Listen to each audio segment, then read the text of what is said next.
பழைய காலத்தில் சாகர மன்னருக்கு 60,000 மகன்கள் இருந்தார்கள்.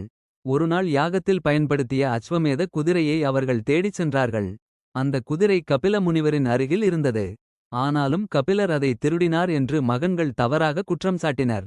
அதனால் கோபமடைந்த கபிலர் தனது தவசத்தால் எல்லா இளவரசர்களையும் சாம்பலாக்கினார். அவர்களின் ஆன்மாக்கள் விடுதலை பெற வேண்டும் என்பதற்காக அடுத்த தலைமுறையினரான அன்ஷுமான் திலீபன் ஆகிய மன்னர்கள் தவம் செய்தார்கள். ஆனால் அவர்கள் முயற்சி பலிக்கவில்லை. இறுதியில் பாகீரதன் என்ற மன்னன் தீவிரமான தவம் செய்து கங்கை தேவியை பூமிக்கு வரும்படி பிரார்த்தித்தான். கங்கை பூமிக்கு வர சம்மதித்தாலும் அவள் பேரொளி வெள்ளம் உலகையே அழிக்கும்.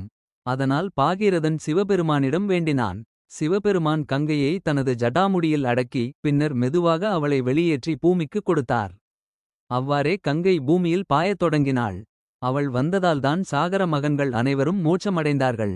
அந்த நாளிலிருந்து கங்கை புனித நதியாகக் கருதப்பட்டு மக்கள் பாவநாசம் பெற அவளில் நீராடி வருகிறார்கள்.